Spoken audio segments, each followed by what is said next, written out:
Welcome, everyone, to the next Fulldome Forum, DomeFest West. My name is Ed Lance. I'm a founder, co-founder, and board chair of DomeFest West. And we have a great presentation coming to you today with Duke Johnson. He's director at Clark Planetarium. Before introducing Duke, though, I'd like to bring on Ryan Moore, who is our executive director of DomeFest West. Hi, Ryan. Good morning.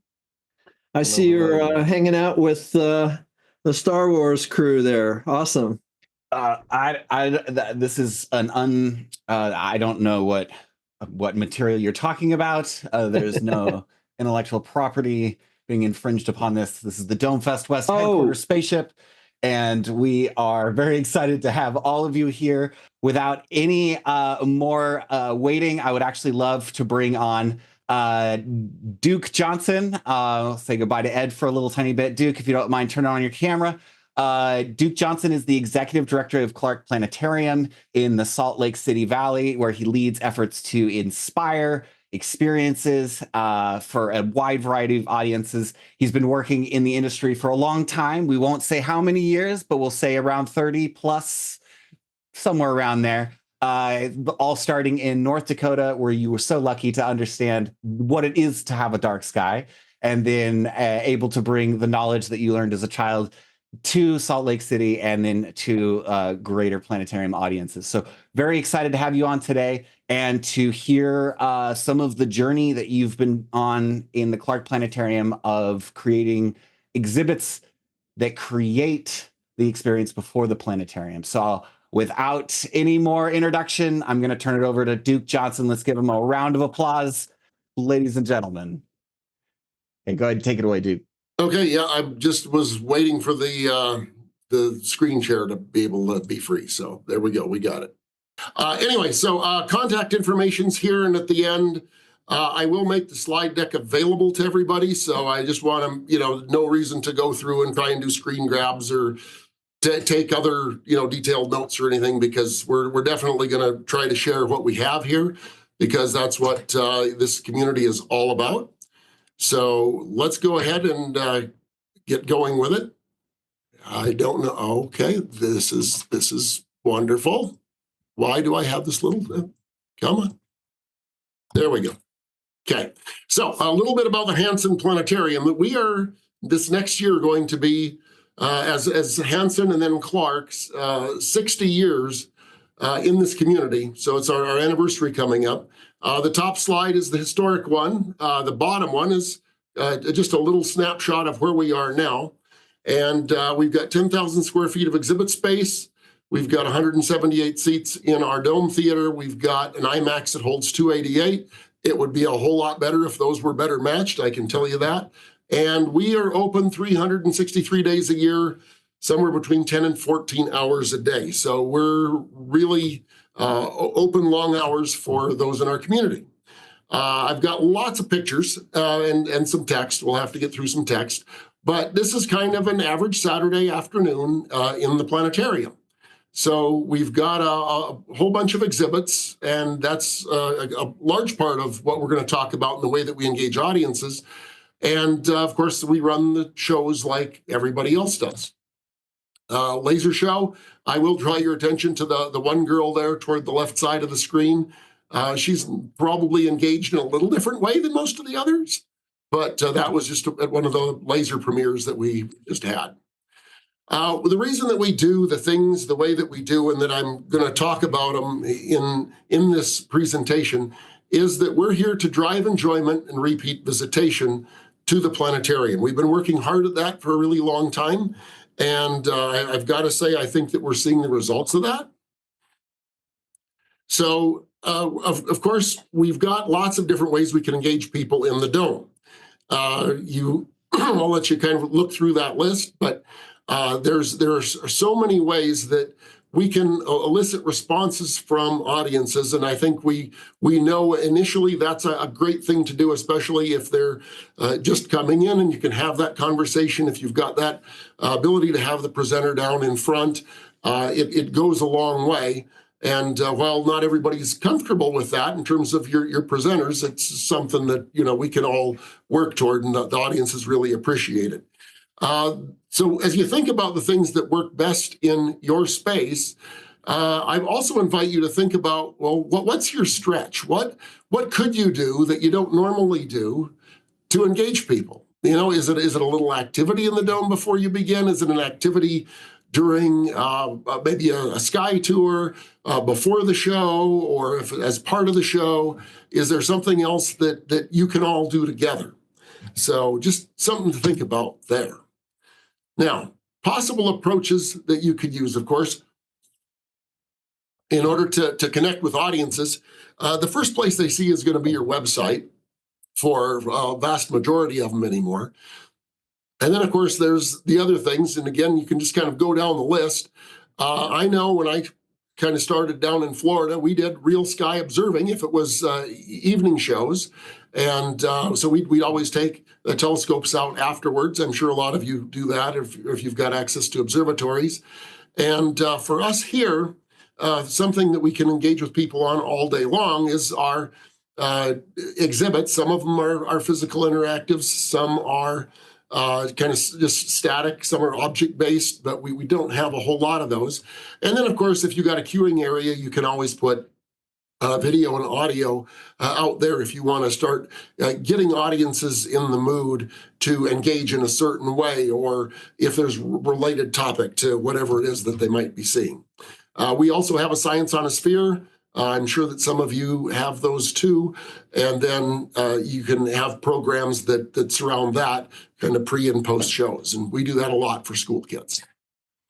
So this is our lobby when you come in. Science on a Sphere there is just to the left. We do a fair amount of tabling, and you can see that over on the right. Over on the left side, we've got one of our staff that are just out talking to people about that full view that you can get with Science on a Sphere, and of course the many great data sets that exist. We've made a whole bunch of lessons out of those different data sets, and we engage with school groups there all the time. Presenting in front of our IMAX theater is Anil Seth. He's from the University of Utah. And so this is another thing that we've instituted in the last year or so, is we've got really regular programming that we have that kind of supports the planetarium and other parts of the mission. And this is just a free program that we invite people, members into. And, we just really want to give them a reason to keep coming back. And that's kind of the theme for the stuff we're going to talk about today. There's our Science on a Sphere. Our lobby is a bit problematic in the fact that you've got 5 different entrances. So that makes it challenging. But one of the big things that we did during COVID was we were able to install that screen on the reader rail there. And that really helps because now people can select their own data sets. And of course, there's a lot of astronomy related ones. And again, that's just one way to get people involved in asking those questions.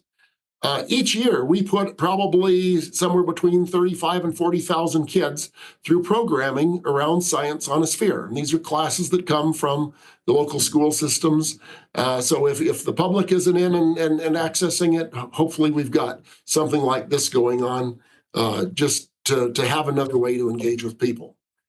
Well, exhibit hall-wise, we've got all kinds of different exhibits. And as we kind of look down the hall, we've got, as everyone probably does, things on the wall, but we've got things on the floor that move. We've got real exhibits that do real things. In other words, there's real phenomenon in there. And then we've got other things that are a little bit more virtual. This one is, we just call Gravity Floor. It's right outside the IMAX theater. And when we redesigned our space, there was a lot of space where we just had to look at the floor plan that we had and say, well, we know we can't put stuff there because it's a real big traffic zone. What else could we do? And so that was kind of one of these things that led us to putting things on the floor and other things that are just on the wall. As we started that journey, I had been part of a museum before running the planetarium at SciWorks in Winston-Salem, North Carolina. But we here wanted to make sure we took an approach that was about as thoughtful as we could make it. And this was, as we started talking to people about, well, how should we even approach all these things that we want to do and all the exhibits that we want to get in, that was one of the most profound things that came out of it was, well, you're not there to teach, because coming up through the education ranks, we always were talking about how we're teaching and doing this, but that was a really poignant point, because we got to recognize all we can do is make an environment where people can be ready to learn. And as you can see from the bottom quote there, and so you can tell this has been a while. We probably started all this in about 2012 and in earnest in about 14.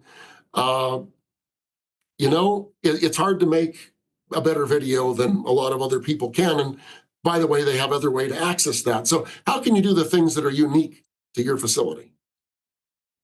So what were our philosophies? So there's an outgrowth, and I'm going to spend a bit of time on these. We decided that we want our visitors to have meaningful interactions and experiences. And again, that can be with exhibits, with people, but we've got to make sure that there are elements of play and that people feel like they're having fun, because if they're not doing those things, they don't have a reason to come back. And we wanted exploration of space and science and astronomy. And there is a big connotation difference between astronomy and space. And I was introduced to that as I started the business all those years ago. Astronomy seems a lot more limited, but space is wide open. So even just being careful about the words that we use sometimes can really help people to feel differently about the message that we're trying to deliver. Effectiveness, well, the whole time was one of the chief ways that we knew that an exhibit could be effective. And part of that is something the Exploratorium talks more about, and I've got a slide on later, called prolonged exploration. So if you can dig into a topic a little bit, well, that's a good thing. The thing that's not a good thing, at least as in our instance, and what I think seen in a bunch of other places, is we started with huge text panels. I mean, 11 by 17 sheet of paper, size or bigger, full of text, right? That was what this place had when I came in the door. And we realized that most people don't read. There's maybe 3 to 5% that do.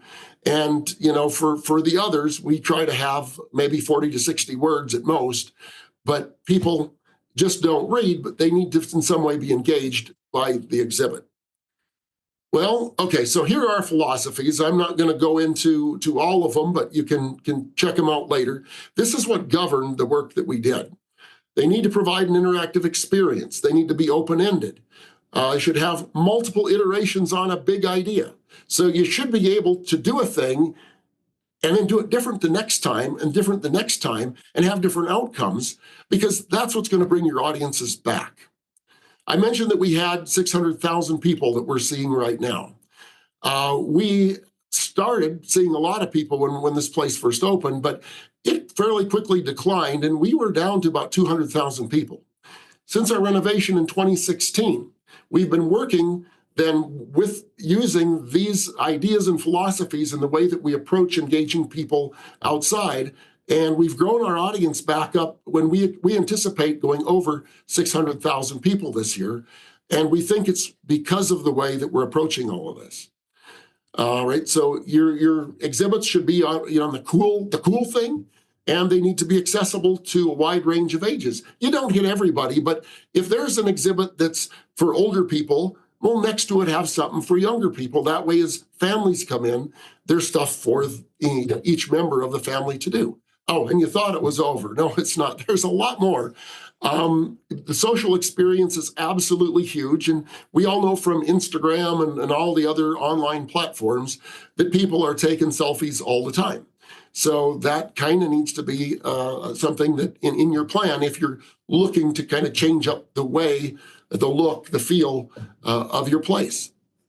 And you don't want things that have a big one central component that can just break and be down forever.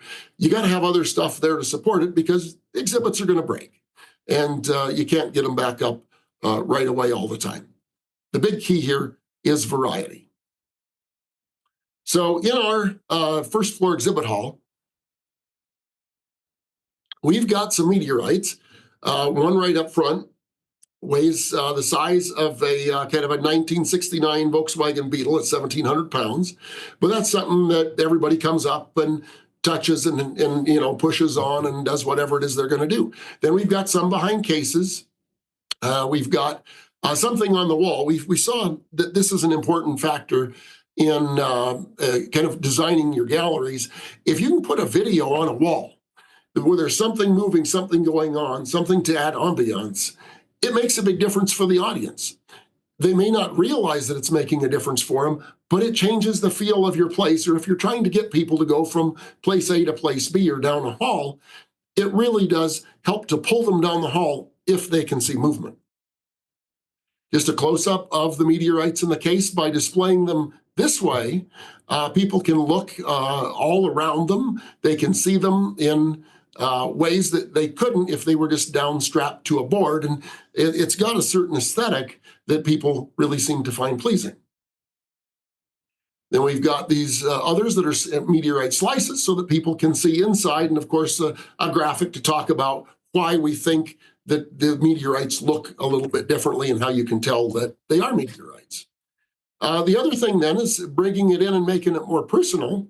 Moon rocks are now really affordable in terms of being able to get a lunar meteorite slice. And so I'll offer this to the group if you want to contact me later.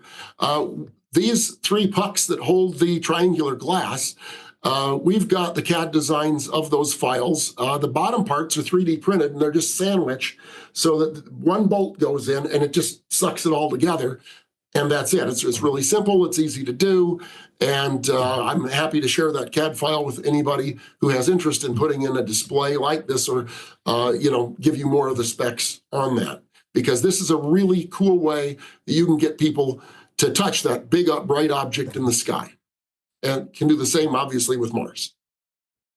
All right. So as we're going down this road, trying to figure out what we put in and how we put it into play, there is a big research study, and we wanted to take a research-based approach to a lot of these things. And so in this study, I'll let you read more about that later, there were 7 characteristics of family-friendly exhibits. Multi-sided, multi-user, that they're accessible, they have multiple outcomes. You can see some of these are things that overlap with the other things that I talked about from us. Multimodal, in other words, different ways you can approach it. Readable and relevant. So you can find out more about that with the information that I've given there. The other big thing is, Judy Rand, this is a long time ago, this is before we even hit 2000, came out with the Visitor's Bill of Rights, fundamental needs from the visitor perspective.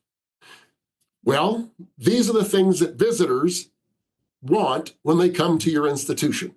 Maybe you can get all of those from people, if they're going into the dome. Maybe that's something you can do with them as they come in different ways, whether it's through exhibits, through tabling, just having a staff person or a volunteer there to talk about the latest space thing. Whatever it is, there's lots of different ways. But those visitors need to have these basic needs met. And if you can meet these, a lot of these people are going to come back. The Exploratorium also did some great work in a project called Active Prolonged Engagement, or APE. So I give you the website. They've got some great pictures on there. And it's ways in which people will engage for protracted periods of time. And they measure this in different ways. They've done different studies on it. And it's really important, I think, if you're looking at really trying to see what you can do with visitors. Well, and then our planetarium, we said, we need to be able to collect data to make sure that we are doing things in a way that's measurable and it's having good outcomes. We started with just having a staff person observe interactions, but of course, there's a couple of problems that you can get into with doing that. There's always some bias that creeps in. And although that said, it's still a really valid way to do these things. So we were watching, we were timing people, how long did they stay? With the exhibits that we had before the renovation, people would spend anywhere usually from 5 to 10 seconds at the top end. And if you've ever looked at the numbers that people expect when you're looking at exhibit galleries, with any individual exhibit at that time, 20 to 30 seconds, with 30 being like on the high end, was seen as something that was like, wow, okay, that's really working. That's doing what you want. People are engaged with that exhibit if they're spending 30 seconds. And of course, there's other things you can do with talking to people, and you can find out, do they get the big idea? You know, do you question them? You collect more data. And we did all these things with the exhibits, both before then and after they got installed. And it's kind of a good way for you to understand the impact that you're having. And then COVID hit. And then so when COVID came, we had to figure out what we were going to do. We test our software a lot with audiences before it's rolled out on the floor for long periods of time. And what we found is that, you know, ongoingly, that's a hard thing, and we can only know so much by talking to people. So what we did is we actually spent the better part of probably 9 months during COVID building an entire backend to the software that we have so that we can collect data. And that data has been really important to us because it allows us to find bugs and find out where people are not doing what we think they ought to be doing or getting to a certain point in the software. And then we can go back in and through reprogramming, we can change that and reduce that hurdle for people and make the experience better. Here's our first example. So you've got a big pie chart down there. This is representing the exhibits with the most hold times. Well, Explore Mars, I'll have pictures here in just a minute, does pretty well. And people are spending about 18 minutes on that one. Stellar Playground's another one. Gosh, that's over 8 minutes on average. This is all just weekly data. And on the very top, of course, you can see with Rocket Build, or let's Colonize Mars, there's 381,000 interactions with that exhibit, that many touches. Let's keep going. So what did that look like across the board? Well, we had some really high-end, some long times that people chose to engage with these exhibits. And of course, you can see which ones those were. There are some exhibits that we want that for, and there are other exhibits that were designed, the ones that are the quizzes that you see down to the left. We wanted those to be short experiences because it's actually a timed quiz, and you get points for how fast you are on it. So we want things that people can explore in depth, and then some just quick little one-offs, quick little hits that keep people going through, might impart a little bit of knowledge or also allow them to really feel smart. Okay, this is what Colonize looks like on the Attract screen, and here's what it looks like when you start playing it. There are lots of different things you can build and do, and there's a progression, and we've got about 5 different missions in this thing, and each of those missions takes between 20 and 35 minutes if you go to do it. And it basically introduces you to all the concepts that people are going to need to be well-versed in if we're going to go to Mars and establish a colony. I can tell you, this exhibit's not for me. I can't handle it. There's way too much going on, too many things all the time you got to keep track of. However, at the time we launched it, my 5-year-old son was more than happy to just jump in and do it. And now that he's 9, that's still his favorite exhibit, to just go in, and he's just going like mad. So when you're designing things for people, we talk about designing for different audiences. And people in the business usually think it's the little ones that you've got to design for. And quite honestly, the challenging people are the people that are probably 45 and up, because they're the ones that are not as used to all the ways to integrate this technology. This is another game. This is Mars Explorer. We had it as Mars 2020 when it was, when that was all just happening. But this is a long, long exploration journey. You can fly the helicopter and you can drive the rover. And so between those two, you can do different challenges and just explore the landscape. And people just, they go and they drive and they explore one place, then they go and they do it another place. And so it gives them a way to just, it's kind of this open sandbox in which they can go out and they can do all kinds of things. And then Mars Lander, well, that's the one on the right. There are things to do in that mission. And, it's a more limited thing, but you can see time on top, there's already 9 minutes and 44 seconds just to do those things. All right, some more data. Lunar lander, this is all again in the back end. So we can collect this data and anybody using the software can collect the data. So if we're trying to figure out, we're in a place we don't have a lot of budget or anything else, there's our data that's already been collected that you can take and put together in a presentation if you're going out trying to do fundraising or things like that, saying, this sort of thing works really, really well. Look, I can demonstrate that for you because the data has been objectively collected. And just look at the results. This is Rocket Builder. I'm going to take you through this one real quick. But wow, it's got a number. This is a week's worth of playthroughs, 1,245 playthroughs just in this one thing. So the way that it works is we've got two consoles side by side because competition's a good thing. People like competition. And we also have a scoring system built in. People use the touchscreens on the bottom to build their rocket. And once the rocket's built, then they launch the rocket and fly the rocket. And so you can see that you can achieve different milestones, and there are challenges along the way to keep your rocket going the right direction and all of that. In doing these things, you start to understand a bit more about spaceflight. Well, if you get to the end and you haven't done things right, you find out that, well, maybe your mission ended and it wasn't really all you'd hoped it was. And so you ran out of fuel and you failed in this case. Although if you look at the bottom, there are buttons to quickly retry. You can rebuild. So maybe you didn't do a good job flying it, so you just want to retry it. Maybe you didn't have a big enough motor. You carried too much fuel. Then you can just rebuild your rocket, or you can I didn't like that mission, and you can change it altogether. So having a zero score is not good. You need to redo things.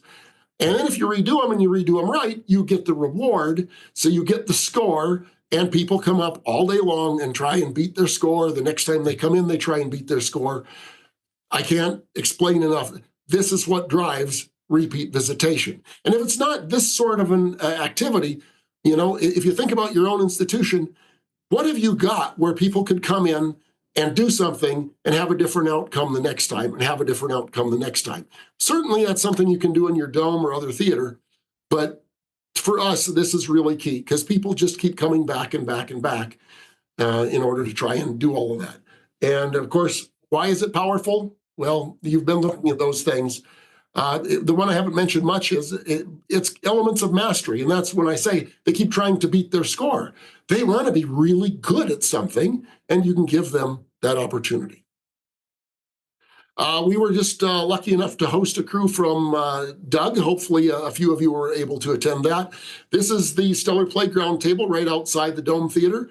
And this is the table in its current state when we're open usually. It usually there's 8 different stations at it where you can have that sandbox and build your own stars and things. And people just come and do it and do it and do it. There are a number of families that drive from Southern Utah, and we've talked to them because they drive 3.5 or 4 hours because their kids want to run different experiments on the table. They say, well, this time we're going to do this. And they'll come up and they will stay at that table for 3 or 4 hours straight, which blows my mind. I actually have a couple of board members who told me that about their kids. So it's just this is what some of the screen looks like there. You can create a black hole, see stellar evolution take place.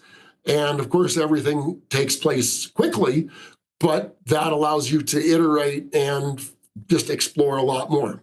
One of the big things for us was there are little buttons on the side that are info buttons on the screen. And because we could collect data, we were able to look at those info buttons and say, you know what? That's just left to center on top there. So you've got the different palettes you can choose to do things with as you put a star in and lock it or whatever. But if you go to look at the way that people get their information about what to build, well, you need to know what the mass is of a star, right? Or of a red giant or of a black hole if I want to create one of those. So by looking at the info panels, we realized, and we took this through about 3 different changes, but we increased people's use of the info panels to get more information by just changing the look and the color and making them animate just a little bit. We almost doubled the use of those info panels because, again, we could collect this data. This one exhibit, you can see the touch interactions, almost 1 million touch interactions. And again, that's a weekly number. Okay, this is just another look at some of the data. Expand a little bit there because sometimes it was hard to read. But you can see largely they put stars on, and they put a lot of planets on too because they want to try and colonize things. Other things are just screens that we have. You can walk up. This one, the black hole goes to your highest hand, and you start to collect stars. And people they'll go up, they'll engage with that for a minute or so, and then they're done. And that's okay because it's right at the exit to the theater. But right next door to it, if you look to the right image, it's a pulsar, human pulsar. So you can spin on that. And people that are interested in spinning around and seeing how fast they go, it's keyed to exhibit software as well. And so you can find out what your rotation rate is, and there's a beam that sweeps out on the floor. And people actually start jump roping that thing out a ways. And we never anticipated them doing that, but they surely did. And then there's a few Easter eggs we've got hidden, which the left image is a neutron star. And of course, we put a little homage to Thor's hammer in there, since supposedly it came from the heart of a dying star. Then there's the real exhibits, right, with real phenomenon. And this is dry ice on top of water. This is one from Sean Laney with the Experiential. And this is called Icy Bodies. Wonderful. If you can have a facilitator up, you can engage people all day long. It's one of the most loved exhibits, I think, in the place. Of course, you've got tornadoes that you can make, a turbulent orb on the right. Most of the ones you see are blue. Well, ours is yellow because it's right underneath Saturn. And you can see the iridescence in the atmosphere. We have, again, a few real objects, KPG boundary there. I was actually fortunate enough to get to go out and collect this specimen with somebody else that I hired that knew what they were doing in terms of stabilizing this sort of thing. But the KT boundary there is pushing an inch thick. It's just absolutely huge. And so, again, this is in our exhibit that is related to meteorites. And it's just another way to kind of extend that to get people to think about, the things around them. Upstairs, we've got a 7-foot black hole, and people can buy bouncy balls to put in there. They're a quarter each. Not many people carry quarters, but by golly, they go down to our gift shop and they get quarters. If you're thinking of introducing something like this, we did have to go with the bigger funnel because the balls are bouncy and they start to damp out pretty quickly. But a 7-foot funnel, they last a long time. And if you're looking to generate some extra revenue, the way we've got this set up, this last year has brought in $26,000 for the planetarium. Okay, things on walls, plasma exhibits, as you talk about space weather, a bigger look at the exhibit gallery upstairs, Watch Water Freeze, that's an Exploratorium exhibit that we've got. So lots and lots of different ways to engage all your audiences.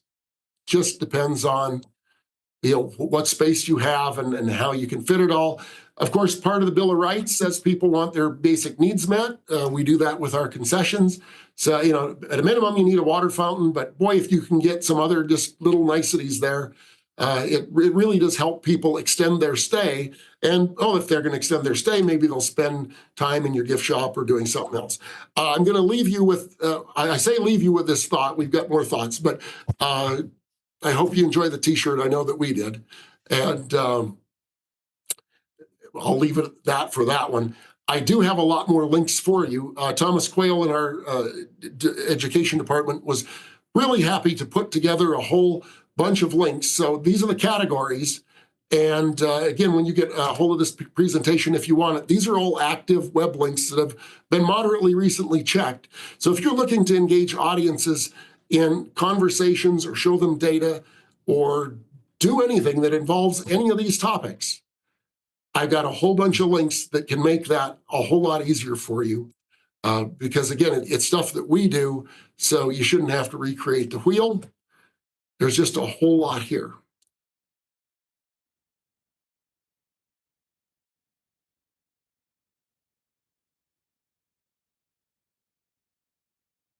And with that, I'll turn it over for questions, and I will stop sharing here. So Ryan, back to you.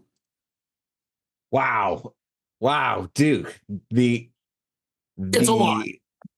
well, just the analytics. I mean, yes, you guys have gone through clearly an incredibly long process of thought, and development, but to see the interactions, to see the analytics, and know that you're getting those benefits. How does that feel as the developer of these programs? And like, how important are those analytics for your internal team? It feels really good, and that's because, as I mentioned, we've been growing that audience back, right? We had the wrong type of exhibits in here when we opened, and then that was before my time. But they were just a push button, and a video pops up or something happens. If you've got a push button video exhibit, what we found, at least for ours, and I've timed this in other places too, it's a 5-second interaction. They'll push the button, see the video start to come up, and then they walk away. So it just isn't the way that people want to get that content anymore. And the interesting thing for us has been the renovation took place in 2016. Well, it's been a few years since that now, right? I mean, we're 8 years into this thing. And the rule of thumb in museums and science centers is that you really need to be looking to redo your things when you get 7 to 10 years in. I mean, we approached it this way because I knew we wouldn't have the budget to do that. And what we're actually seeing is we're still building that audience. They're still increasing, they're still coming. And so that tells us that we're looking at the right things. And, if it's not slowing down, I try to add like an exhibit a year or something like that if I can scrape together enough money. But right now, not to say we're not planning for the future. We're going into next year with a really big. We're going to have a comprehensive plan for planning for this planetarium in the community, and because we've got to start planning for the next 30 to 50 years. Anyway, but long-winded way of saying, yeah, it's been working great, and it's very gratifying that we took the right approach. That's awesome, Duke. We have some questions stacking up here. Be sure to put your questions in the Q&A. Awesome. Let's do it. But before we get started, though, I have a question. And that is, it seems like some of your exhibits are actually gamifying the experience to an extent. And I was wondering if you've looked at any ways to make the experiences almost stickier, where people would actually want to come back for another visit to pick up where they left off. Like, in games, you have an individual profile or an avatar or a score, that you're working to build up to. And I was just curious if you've, essentially the question is, are you able or have you thought about individualizing people's experience? Right. And I know that's it. We've talked about it. Right. Mm-hmm. Because, we do try and build in the element for the scores. I've seen that implemented with mixed results. Some people, in some institutions that'll be a big thing, right? You go in and you get your card when you buy your ticket or whatever, and then you have to scan that at each of the exhibits, and you can take it around, and it's personalized, and you can get this whole other profile and all of that's accessible to you after you leave, because you can go online and check that out. And quite honestly, as we went through that, it seemed to be about a 50-50 thing in different science centers, and it was just more than we had staff to do. Yeah, I'm sure. So it just became a cost-benefit thing where we said we're better off putting our time into developing kind of the next thing rather than doing that, but having the score that's there, having ways that people can have prolonged exploration. And if they explore like for 10 minutes out in Mars this way, this visit, they'll explore 10 minutes going out the other way in the next visit. So it's just for us and for that implementation, it hasn't seemed to be necessary, but I know some people are very successful with it. Yeah, I know casinos have the loyalty card, right? Yeah. But and then I guess the other thing you could do with something like that would be to go home and then enter, or log in and explore more online or whatever, and then back, and that exploration can maybe somehow inform. But yeah, that's a bigger development. But yeah, I'm just curious about it. Thanks. Yeah, let's go to the questions. Joe asks, he's curious about how museums decide on font size of explanatory text for displays. Interesting. And I didn't get it listed in the slides that I had, but there was a book that was out, and I'm blanking on the name of it, but it's through Association of Science and Technology Centers, and they selling the book, but it talks about exhibit design. And so it talks about the height of the exhibit, the size of the exhibit, so the rake of the countertop that's ergonomically that feels good. Talks about the text panels, how high you put them, how big they are, where you put them, and it recommend font size and all of that. There's pretty good ranges on it, but a lot of that's explained in that book, and I'm sure some others. Sorry, I don't remember the name of it. Okay, well, let's move on to Mike Murray. Hey, Mike. He's asking about facilities that have little in the way of exhibits. What might they do to engage school groups before or after the planetarium show? And that's one of the big places where I could see some of these links being helpful. If you can put a screen up and have somebody to do any interpretation around it, that can be a big thing if you can just gather your group. If you've got just a little bit of room, it's things on the floor, things on the wall. You can have then, of course, teachers download your, whatever it is that you send them to prepare them for your visit. Sometimes that's a scavenger hunt. Sometimes it's just the topics that you're going to be covering. Sometimes there's the pre-activity that people can do before they come, or a post for the kids. Anyway, that, like I said, a bunch of those links will have activities and other things that could be implemented, but it's going to take a staff person or a volunteer to help. Right. I think that also, Brian, addresses your question in the chat, but feel free to expand on your question in the Q&A. There are a lot of reports of the take-home work beforehand doing very well. So yeah, just to chime in real quick, that essentially just little things like the scavenger hunts before, so they know that there are things they should look for at the planetarium when they arrive, really can just energize kids. And planetariums have reported good things. Go ahead, Ed. Oh, well, Karam asks, Stellar Playground is one of our most loved exhibits as well. The data you collected is amazing. How do you collect the data? Is there a feature in the exhibit or a custom written software? Oh, so it's displayed in Grafana for us here. That's how we got it. But if you get one of these things, most exhibits have that back end in them. So like you have that data. So if you have Stellar Playground, get a hold of me. We'll tell you how you can access that. We actually have them networked, so we're pulling that off and dumping all this in a database. But you can do it per exhibit, or you could do the same thing. But we can talk to you about that. Right on, Duke. And you mentioned some links that you were going to share. Is that? Oh, that was the ones I went through right at the end. The last 7 pages. Each of those little statements, those are all active links. And so if people want any of that stuff and they can get the presentation, the backup I sent you guys doesn't have those, but I'll send you this version because I got those about 5 minutes before we started. Oh, so, great. We will have that though for everybody, and you can just go right through. Okay. And Ryan, you can get that out to people somehow? Yeah, we'll make sure that this goes out in the show notes on YouTube. So look on YouTube when this is posted. We'll have a link to that.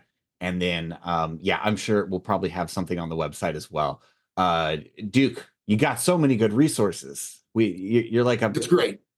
A pirate of knowledge and educational treasure. Well, and and for the ones that are at the end of the program that have been curated, it's really nice to have, and as I think we all do, if we've got staff members, you've got those gems, and I certainly have a number of them, and they just do great stuff. Cool. Tim Berry asks, he says, thank you. And please, on an average peak Saturday, how many planetarium shows do you run? Before COVID, we were on the hour, and we start our public show schedule at 10. So now I'd say we probably get through about 7 a day now because we're on an hour and 15 minutes. Although and that's just then laser shows start, right? So about every hour and 15 minutes, we just left it a little bit longer so we have a little more flexibility with the school groups. We're still looking to maybe tighten that back up to the hour, but it's really close. The problem is that our IMAX theater, you can take drinks and popcorn into, and the theaters have to swap audiences a lot of the time. So that's a big consideration. But I mean, we'll do shows from probably 11 to 11, on a Saturday, on a Friday or Saturday night. Mm-hmm. Cool. Joan Collins. Hey, Joan. She asks, what phenomena are you planning to incorporate in your next phase? And phenomena, do you mean astronomical phenomena, maybe? I guess is what she's asking. Could be that, I guess. Could be real. So we have a couple of things that we're trying to get back out on the floor now. We've got 2 new exhibits. So we've got one, we had it at the ASTC session this year on display, and it's a driving Mars game, but he also can control a little astronaut. That's one of the things that's going to go out, so that we take elements of some of the other ones that we've had and let people, again, understand a little more deeply some of the things that you're going to need to have and do, and then be able to do it on Mars by driving your avatar around, back to your other point. We also have one for the destruction of the dinosaurs. Those are going to go up for playtesting, and they'll be up for playtesting for a couple of months while we go through all the refinements and then hopefully get them on the floor. The other one that's been waiting, I hate to say this, since the renovation time, that just with staff and budgets and all of that, haven't had time to get it out. We've got all the pieces. We've got a really big dish. And so if you imagine like the Sea of Clouds exhibit, like a big bowl like that, we've got a graphic in the bottom of it and a pendulum over the top that's got a neodymium magnet in it, neodymium magnets buried underneath it. And so people can actually scan for, on this image, black holes. So you don't know what you're looking for, but you find the attraction.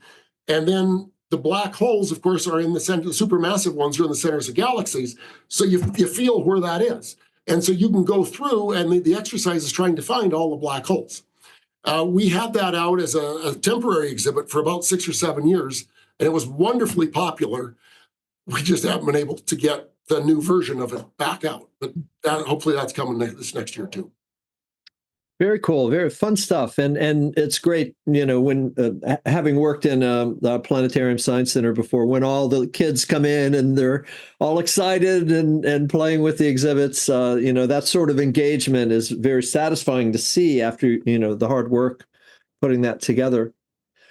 Jenny Ogden is asking a question now. Jenny she does content creation for Disney, Universal, and also Dome programming. But she's asking, do you partner with creators for science-adjacent narrative Dome films and activations? We have not. That would certainly be something that'd be worth talking about. Very cool. Thank you for bringing that up. Yeah. You just gotta make your list and prioritize stuff. But hey, we are loath to turn down good opportunities. Nice. And and Kip Thorne has done a pretty good job proving that really good science can fit into movies. So we have both Contact and Interstellar. So if there are people in the group watching this on YouTube and are interested, you should get in touch with your local planetarium, either manager or contact Duke if you want to.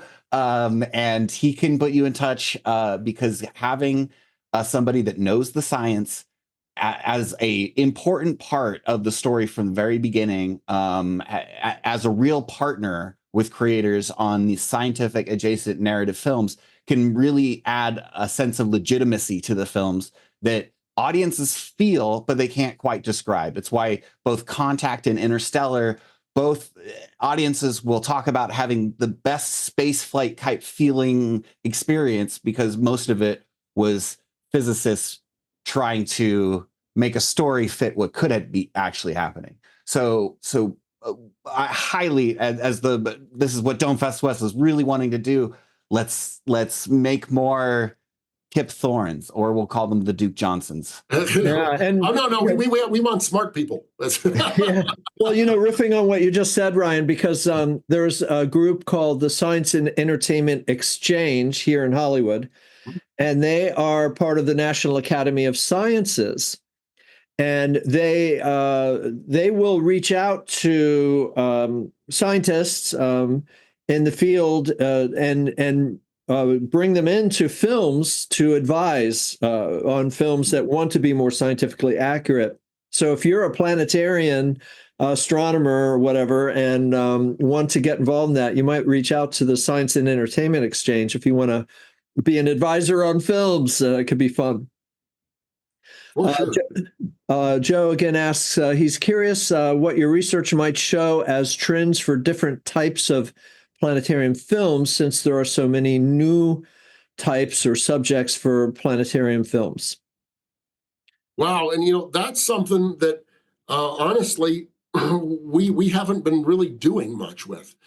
So you've got all of the traditional content, and you're right. I mean, the content it's really exploded over the last 10 years for sure, but even the last 5. The diversity has really gone up. And I'm not sure who is doing work with that. Maybe I'll pass it back to you guys. Maybe others know maybe where that research is being done right now. In our world, we've got people that have been in the business here for quite a while, and we try and vet our shows. And if we think it's decent, we vet it with our staff, and we try to bring all the staff in, and a lot of the, even the part-timers, and a lot of them are not science people, and say, does that work with you? Did you like it? All these things. And that's the way we've been making our decisions. But I don't know where the numbers are coming from. Yeah, well, I know Ryan can maybe comment. Dome Fest West, we're giving awards to the best full dome films across multiple categories, and definitely seeing an expansion in the range of topics and categories, even on the educational side. Yeah, and we got to give credit to the projector. Essentially, the digital projector and its lower cost has continued to allow people to put stories on walls and turn blank canvases into really amazing things. And so in terms of actual feedback or analytics on what makes a program great or not, I don't think we actually have those, besides maybe ticket sales numbers, and that's not even really shared widely. This is something that a number of organizations, I know IPS as well, is very passionate about continuing to share metrics. So hearing about your built-in back-end ability to report these interactions, 1 million interactions in a week, sounds like more interactions than most door handles get in a year. Like, that is a lot. Well, and it's why it's critical to have good equipment that can support it up there, because people are just they're going like this, and you got 8 of them. It just blew our minds. We didn't think it'd be anywhere close to that. Very cool. Christina Scott asks, who was your focus group in the beginning to make the initial decisions, and how long did that take? Question. So, boy, there's a lot of backstory there. As part of the renovation, once it took a lot of work to get there, we actually did hire a local firm to help us conduct some different focus groups in town. So we talked to the people who were already coming to the planetarium, those who were not coming to the planetarium, And I was able to participate in a couple of the sessions just as an observer, right? As you use, like, one of the interesting things is one of the questions was, okay, so if the planetarium were a person, what would that look like? And then explain it, right? So people did that, and the planetarium at the time turned out to be an old, overweight, balding male.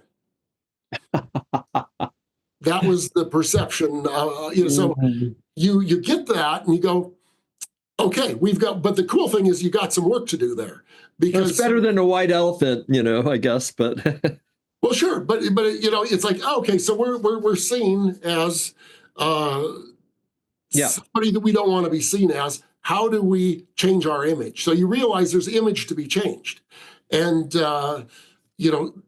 those little groups. And I mean, there was probably only 8 or 10 people at each one of those, but that was also done in concert with surveys that went out a lot more broadly in the community as well, and getting answers to those questions. I will say that I actually spent over a year internally having staff go up with questionnaires and things like, what would you like to see? Would you like, please rate these things, rank these things, this or this or this? And I was astounded. The results of that were, the general public does not know. They do not know what would be good. They do not know what they want, and they cannot tell you any of those things. And so we got done like, I guess we can do whatever we want. But I had numbers to back it up, right? It was just crazy. That's wild. I know. In having launched a cable television network back when, video on demand, and the title of the piece of the film has a lot to do with how many hits you get on it, and it's amazing. So that's one thing I've done in the past with Planetarium, is a survey of different show titles to see which ones people would go to, because that's what gets them off the couch, I guess. Well, and that's critical. Ed, thanks for bringing that up, because when we look at a film, it's the first things in that order are its title, to get them either in the door or to buy a ticket, above anything else, and then it's the key art for that whatever that promotional piece was. It's those two things that are going to make or break whatever that show is, for right or wrong. Yeah, and nowadays in social media marketing, you can create several different versions, push them all out there, see which one's getting the most clicks, and then lean into that one. Absolutely. Yeah. Hal Lee asks, I'm curious to know more about interactive activities that you offer inside the dome. Oh, okay. There are, of course, a large number of things you can do. We do a lot of school programming because we're working with our State Office of Education very closely. And so as the curriculum changes, we had to change with it. So we start with our school groups, and you get these kids in, and it's asking them the question. And of course, with our current method of teaching science, that's come through the NGSS and all of that. You want to be able to show them the phenomenon, so you can show them moon phases or what have you, and then ask them questions about it and see if they can generate some of their own questions. And then you're able to talk to that audience about, well, what could I do to explore this? What should I do to try to find out more, or to find out if what I think is happening is really what's happening? And so with, say, for moon phases, maybe we've got 4 other things that we can bring up, but then based on the way the audience talks about it and drives it, you can change the order in which these things come up, so that you can explore with them and go, oh, okay, is there anything else? Oh, well, let's get this other perspective in it. So that's one really big thing. Audiences still, they even like to predict where the sun's going to set during the year. Most people don't realize the sun changes its setting position or rising position. And so you can give people markers to put on the edge of the dome, where those are, and have that as an activity. Other shows have been done. I know there was one out of Hawaii, gosh, probably 20, 25 years ago, had little plastic pieces of mirror that you give the audience on the way in, and then it's up to the audience in the middle of the show to focus, you put up a light and to focus all of their lights into the one, main brighter light, just like our adaptive optics are on telescopes. Those are the types of things that we're doing. We're also we're involved with the NASA Punch outreach mission. And so there's a website for that. I'll remember to go and dump that back into the presentation here. But that's got a lot of other activities that you can use as well. And one of them is a dome activity that you can look at. Where is your birthday on the horizon? So if you know the sun rises here on this day and sets here on this day, right at the extremes, your birthday's in the middle. Where do you think it is? And it gives you a way to talk about that can be pretty deep. Cool. Yeah, I know at some of the planetarium conferences, you might have seen the Planetarium app where it's like a big video game. Everybody's controlling a little rocket ship or whatever, and you have on your mobile device, you have the game console that you steer with. But yeah, that's those are cool. Yeah, since the dome is digital now, so there's a lot of things that really haven't been explored very much, and it's going to be interesting to see what emerges. So Barbara asks, do you have any ideas for outdoor exhibits? I don't have an exhibit area inside, but I like the idea of offering the audience something to do before the show. Ah, there you go. Gosh, I'm sure there's a host of them. The best thing I could say is when you're out and about, try to hit a number of different science centers. But there's certainly rocket launch exhibits work really well because you can use water outside. Those, and you can see if you use 2-liter bottles, and whether it's facilitated or there are a few of them I've seen working hands off in places. That are, you fill so much air, so much water, you can change the amounts. And so that's a really telling thing there. Where you pump it with air pressure and then it sprays the water out. They used to make little rockets when I was a kid that were like that. You pump them up and they shoot up in the air. Absolutely. They probably don't go as high as those 2-liter bottle ones. When you get them proper cork, those things go like. They really do. People love that stuff. Of course, outside people do a lot with different size scale things.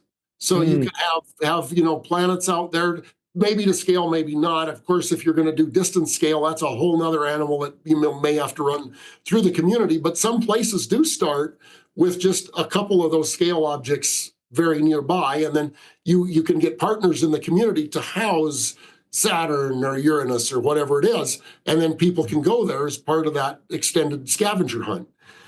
There are wave generators, so both water wave and then ones that are, I've seen some overhead that are, you just pull on levers and then you start to see the waves going through, the cables as they twist and all of that. Trying to think of other ones. There's a host of them, but that's all that's coming to mind at the moment. Cool. Christina Scott asks, do you place video previews on your website? Yes, we've got the little video clips on there, and we just got done redoing it. So I hesitate to say I haven't gone to check them, but hopefully it's all working. But they're pretty short. The other big thing was our website has never been good in terms of integration with calendaring. So it was very non-intuitive about how to figure shows out. And so we've had some significant improvements in that recently. But your websites can either really help bring people in or can be a big hindrance. Cool. Another question here from an anonymous attendant. Anonymous. Do you share your school show scripts and ideas? I don't think too many people have asked, but it's certainly something we could do. So, again, after this is over, get a hold of us and The education folks have quite a bit of material there, so be happy to talk about that. And Joe is commenting, I think, regarding outside exhibits. He said, see New York Hall of Science outside exhibit area for some examples. So, oh, great. Yeah. I haven't been there, so sweet. Yeah, and I have just, I guess, a general question or topic, or just sort of pinging your thinking on this, and that is, everything is digital now, and so a movement in Hollywood is towards, some call it transmedia or cross-platform, and the studios have been opening up quite a bit more regarding the use of their characters, their stories, and whatnot on other platforms, right? And you've probably seen, the immersive Van Gogh exhibit. There's a Disney version of that now, and so you're seeing content, popular content, sort of repurposed, or often, transmedia. It's another portal into the story world. So it's not a rehash of the film necessarily. It's like pulling those characters out and telling a different story or a backstory that relates to the story world or whatever like that. But I'm just wondering, any thoughts on, because like Dome Fest West, I mean, we're always cross-pollinating, with the Hollywood community and location-based entertainment and planetariums and, giant screen. And I'm just wondering your thoughts on that, like bringing. I know there was a Big Bird, the Big Sky show, and Blue's Clues, and a couple. There's a couple of examples of popular characters coming into the medium, but just curious your thoughts around that. I think if you can get something that people already like, you're already a good chunk of the way there. So yeah, like you said, Big Bird and some of those things can be extremely popular with local audiences. I know for us, and because you just made me think of something else. One of the places that we'd like to be is to be able to have some more of these really immersive spaces, but really kind of make it more seamless. And we definitely want to get into that, but there's a really big monetary hurdle that has to be cleared there. And but thinking about that and the things, because we want to develop some an exhibit. We've always wanted to do something on Europa. We'd love to take people in and below the ice, and then have some interactives in there for whatever might lurk beyond that. But if you open that up to what you're talking about, Ed, then I mean, gosh, there's so many characters that could be part of that. If there could be a way where studios were open, right, to sharing some characters and some other things, I think that could be a way to engage audiences that nobody's really been able to tackle yet. So anybody listening here in Hollywood, you might want to reach out to your local planetarium. Sure.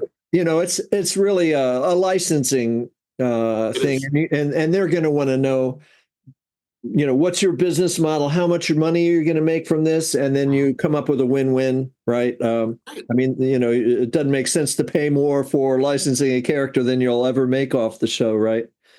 But yeah, so yeah. Anything else there, Ryan? We have another question there. Go ahead. Well, we've got a couple questions and reservation process with the teachers. Christina's asking good questions. You can tell Christina's ready to put these into action. So actually, yeah, Christina, we'll do your question, but then I've got a quick follow-up on essentially first steps, like what first steps people should take in diversity. Should they look at all markets immediately? But here, let's start with Christina. Cross-cutting, the term cross-cutting is being used. Are you touching on that in the reservation process with teachers, or can you describe the reservation process for schools? Cross-cutting, I haven't heard that term. Right. I mean, it's cross-cutting concepts in the way that we deliver curriculum. We do look to weave things together that way so that people can see how the interconnectedness of everything plays. And we've really gone that way since the update to the NGSS standards. Through the reservation process, not so much. I mean, the teachers basically call in and schedule. The way that we operate is that out of our whole show catalog, the teachers can pick whatever it is that they want to see in their time slot, and then we'll book other groups in on that if there's room and if they want to see the same thing and all of that. This last year, it's been crazy for us in that usually by the end of October, we've got maybe 150, 170 groups in already scheduled. This year, we hit the end of October, we already had 350. So I'm not sure what's going on. I like it, but they're picking their time slots, they're picking their content, they're picking whether or not they want to overlap with the IMAX theater and get some exhibit time, how all that works. And and then we do have some resources that go out to them when they have registered their group, right? Some little thing to just further engage them. I have a question that we've been distributing these shows, Mesmerica, Beatifica, and they draw a large crowd, right? And so you've got this queue, this line of people waiting, to get the best seat. They want to get in first, right, or whatever. And any ideas for engaging people when they're queued up? Have you looked at that or thought about that? I know some places, again, deliver content on screens and some other things near our IMAX entrance, where that queue is. That's where we put a solarium. So we've got the giant sun on the wall. That's you get all the real footage and all of that. We don't involve promoting other things to them at that time or any of that, which we've talked about doing. As far as the dome goes, because people come up to the top of our grand staircase, then they have to go get in line for the dome.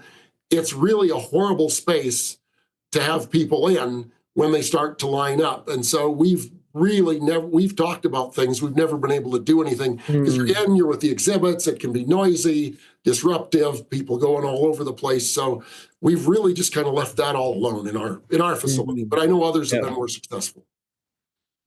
Yeah. Awesome. Wanting to hit on essentially maybe a question that smaller planetariums would have, where, of course, if they could wave a wand and have poof, an exhibit for every single age group on every interest, they would definitely do that.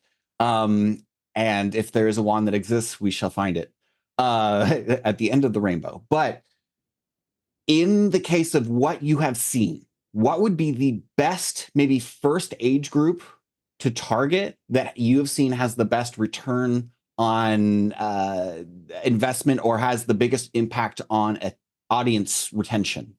Is there like 5 to 8 year old little boys, 8 to 10-year-old girls, that kind of thing? Oh man, and that is it's somewhat market specific, I think.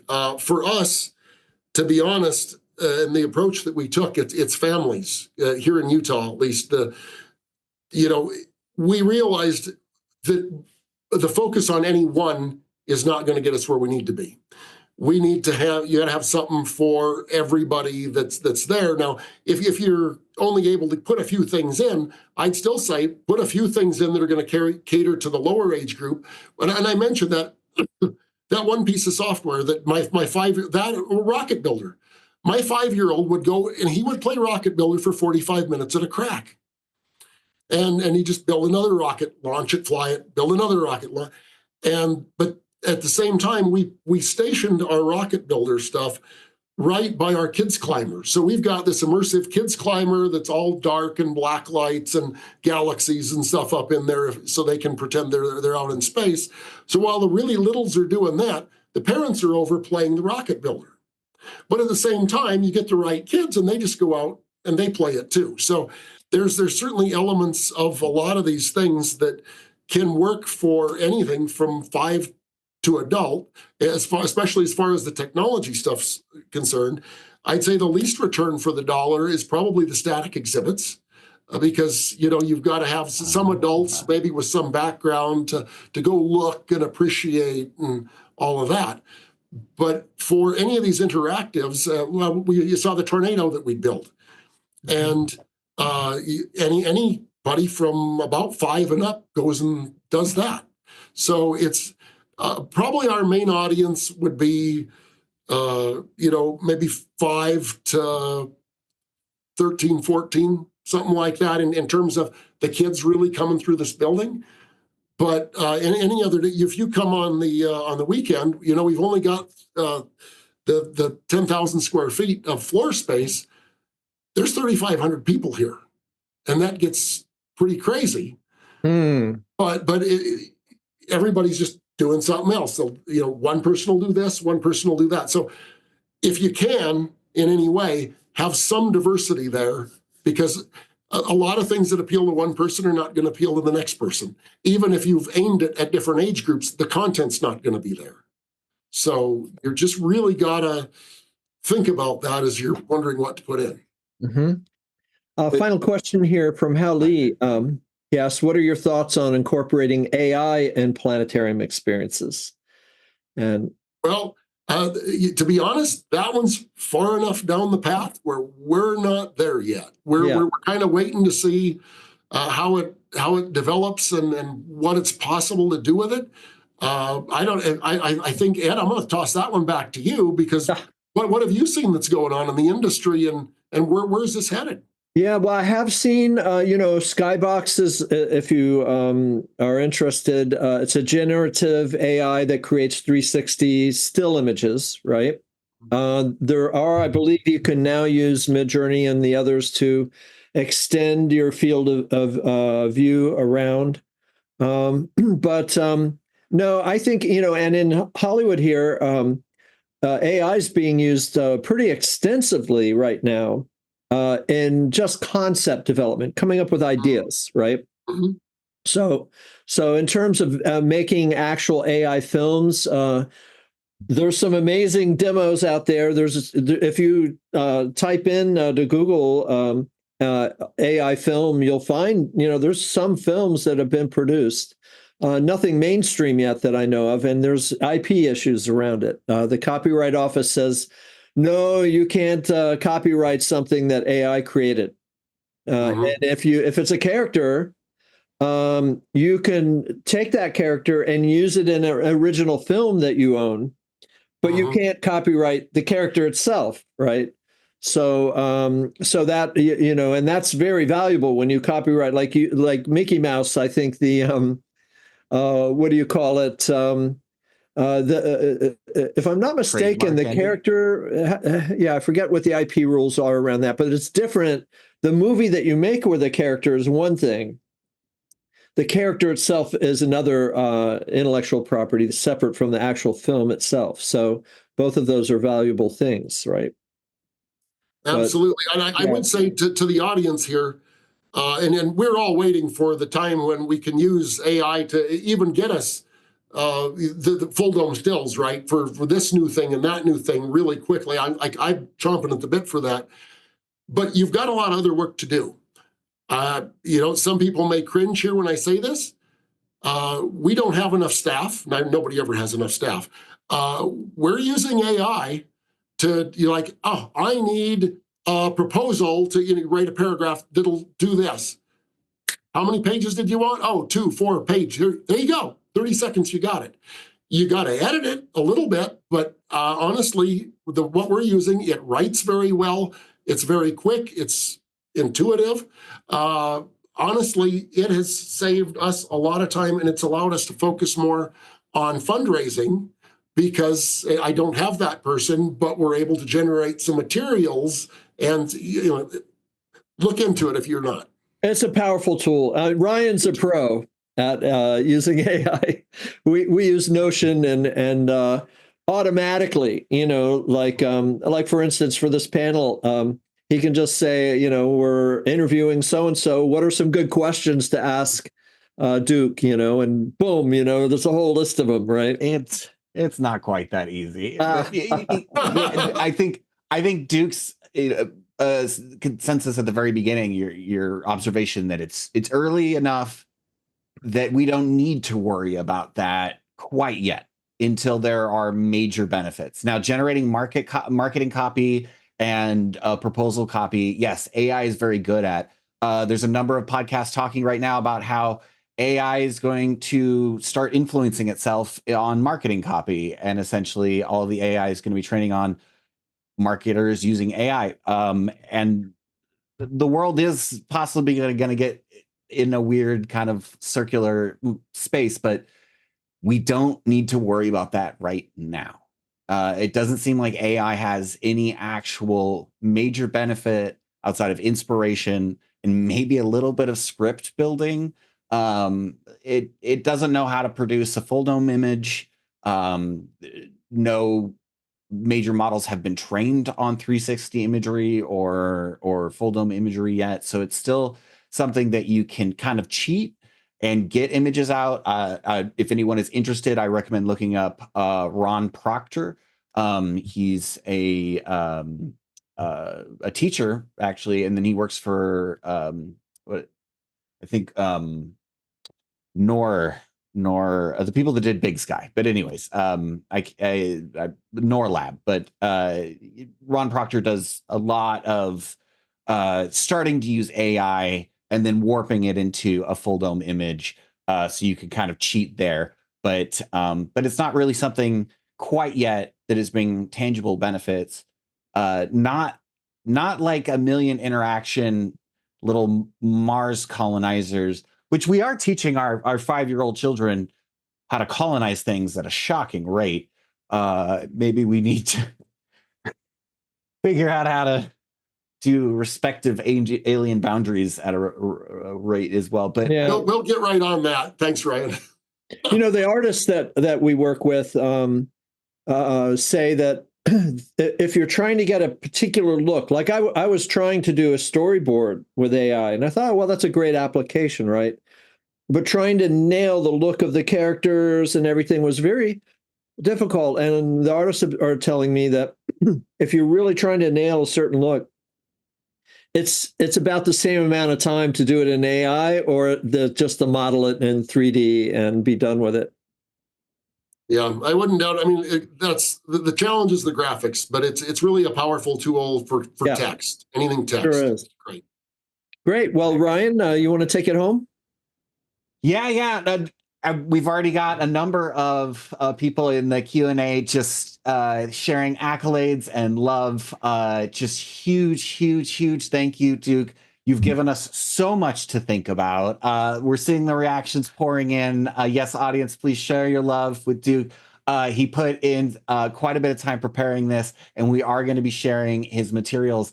One of the very first things that he shared with me when we did our pre-call is your love to share this, right, Duke? You can't wait to essentially share the secrets. Well, and that's it. And the thing is, most of it's not stuff that we created. We sure didn't create it in a vacuum. But as you're back to the Apollo era, right? And you get to stand on the shoulders of those that have gone and those that have done, and spend your time integrating and implementing, which is a really good use of your time. You don't need to create it from scratch anymore. But I'm hoping this document can be a place where it's aggregated enough where people can find some inspiration and just have a little better use of their time. Better use of time for everyone is really just a good thing. So huge thank you to Duke and to the entire Clark Planetarium team. And yeah, with that, we'll go ahead and wrap this up. I do want to really quickly let everyone know in the community that unfortunately our Christmas holiday countdown of our favorite moments has been canceled. That was our next Full Dome Forum. So actually the Full Dome Forum that will be happening will be in January, and we're going to be looking at new technology advances that are transforming Full Dome production. This will be for content creators and people that are looking to understand a bit more of workflows or new softwares or new technologies coming out. So definitely don't miss that. And we also want to let everyone know that you have 8 days before the regular deadline of Dome Fest West 2025's season. So please submit your films before the regular deadline on Friday, November 22nd. And that is about it. My name is again Ryan Moore. We thank you so much, co-host Ed Lance, and then again one more time, Duke Johnson, ladies and gentlemen. Thank you so much, Duke. Yeah, find the resources in the description below, and we will see you all again soon. Take care, everyone. Thanks, everyone. Thanks.